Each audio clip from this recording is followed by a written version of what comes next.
Welcome to చిన్ని university 2021. Okay, ఈ వీడియోలోనే మనం ఎక్సర్సైజ్ 1.2లో సెకండ్ సమ్ని సాల్వ్ చేద్దాం. Okay, prove that 3 + 2 √5 is irrational number. ఇది ఇర్రాషనల్ నెంబర్ అని ప్రూవ్ చేయాలి.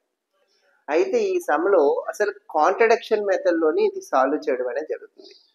అసలు కాంట్రడిక్షన్ మెథడ్ అంటే ఏంటి అదే ఫస్ట్ చూడాలి.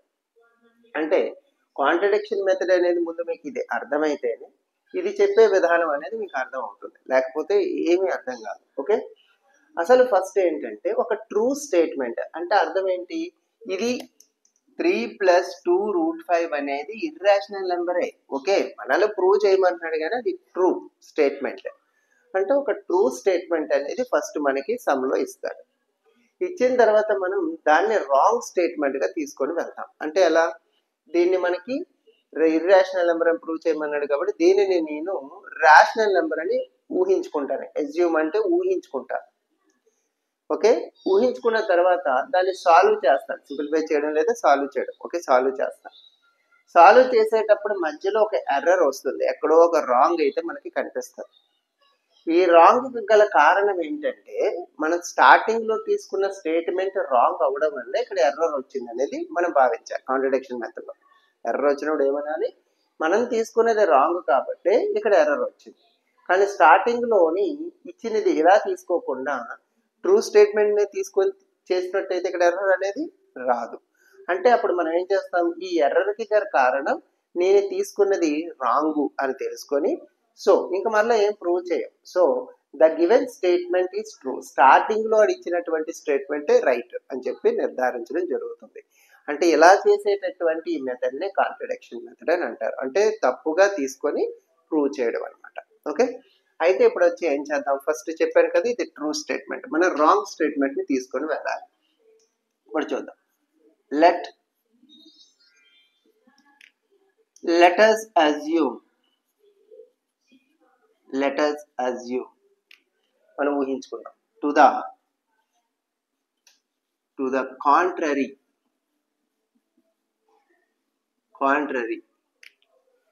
ఏంటి, ఎలా కాంట్రరీ అంటే వ్యతిరేకంగా తీసుకుందాం. ఎలా తీసుకుందాం, 3 + 2 √5 is a rational number.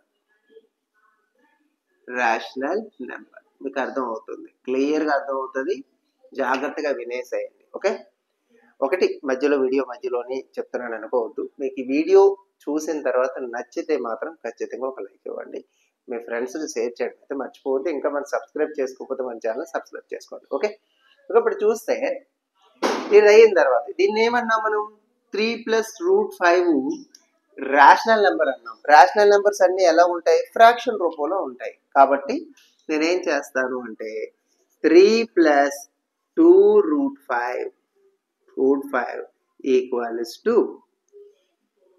a/b. a/b అనుకున్నా పర్వాలేదు, p/q అనుకున్నా పర్లేదు, ఏదైనా పర్వాలేదు. అయితే మనకి ప్రతిసారి ఇక్కడ ఏం చెప్తుంటాడు, a, b ఆర్ ఇంటీజర్స్ అని చెప్తూ ఉంటారు. కానీ నేను కొంచెం వెరైటీగా coprime numbers a, b or 2 coprime numbers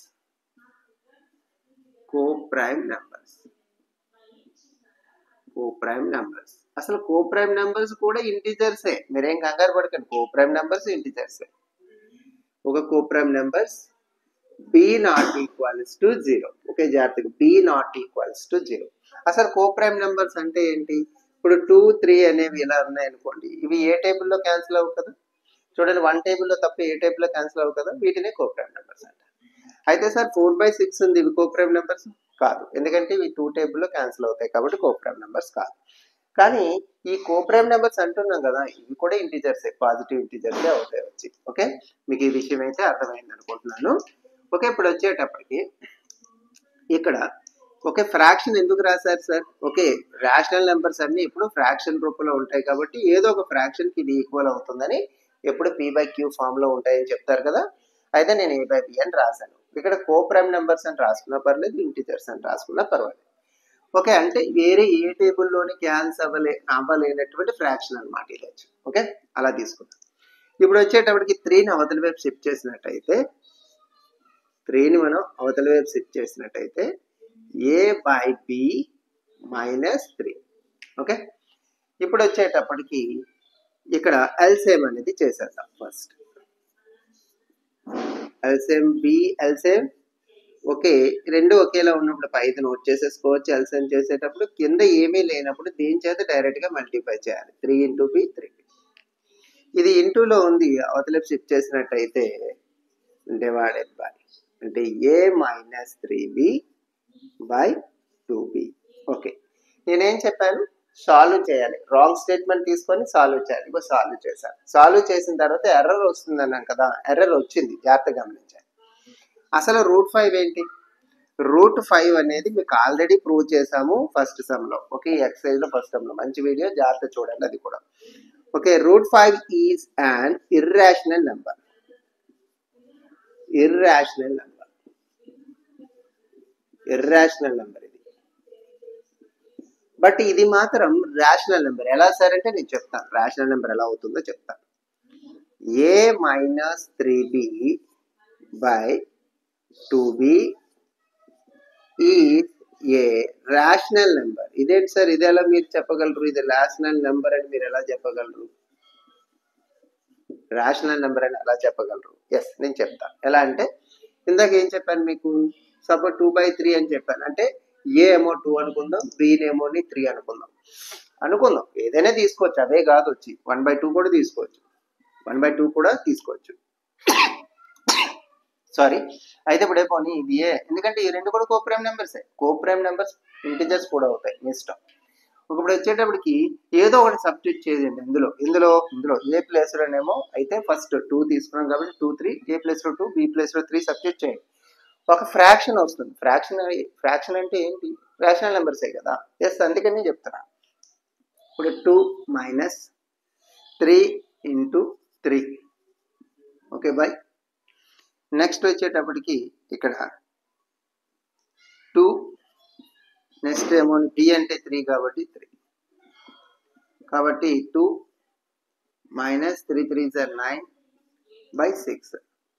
అంటే 9 లోంచి 2 లేసేసినట్టయితే 7/6. ఓకే, ఇది ఫ్రాక్షన్. -7/6 కూడా ఒక రేషనల్ నెంబరే. ఓకేనా? కాబట్టి ఇది రేషనల్ నెంబర్ అవుతుందని మనం, అందుకే ఏ ప్లేస్ లో బి ప్లేస్ లోనే మనం ఏదో కోప్రైమ్ నెంబర్స్ ఉన్నాం కదా, కోప్రైమ్ నెంబర్స్ లేకపోతే ఇంటిజర్స్ ఏవైనా తీసుకుంటే వచ్చేది ఫ్రాక్షన్ వస్తుంది. ఫ్రాక్షన్ వచ్చింది అంటే ఖచ్చితంగా అది ఏమవుతుంది? రేషనల్ నెంబర్ అనేది అవుతుంది అనమాట వచ్చి. ఓకే, నెక్స్ట్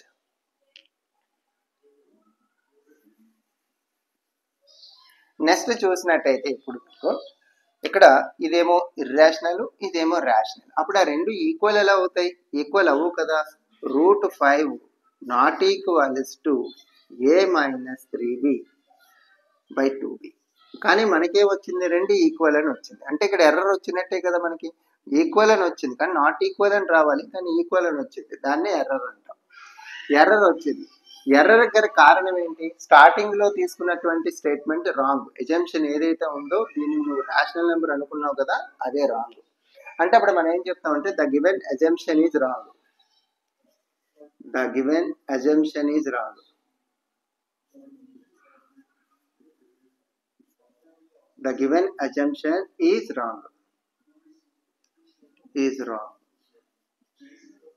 అంటే మనం అనుకున్నది, మనం ఊహించుకున్నది తప్పు. అయితే ఇప్పుడు మనం ఊహించుకున్నది తప్పు కాబట్టి అది ఏమైనట్టు? Okay, irrational number. 2 + √5 is an irrational number. Okay, మీకు అర్థమైంది అనుకుంటాను. ఓకే, నేను చెప్పే విధానం మీకు నచ్చినట్టయితే ఒక లైక్ కూడా మర్చిపోవద్దు ఫ్రెండ్. ఓకే, ఖచ్చితంగా మీ ఫ్రెండ్స్ షేర్ చేస్తారని, నాకు సపోర్ట్ చేస్తారని ఆశిస్తున్నాను. Thank you for watching.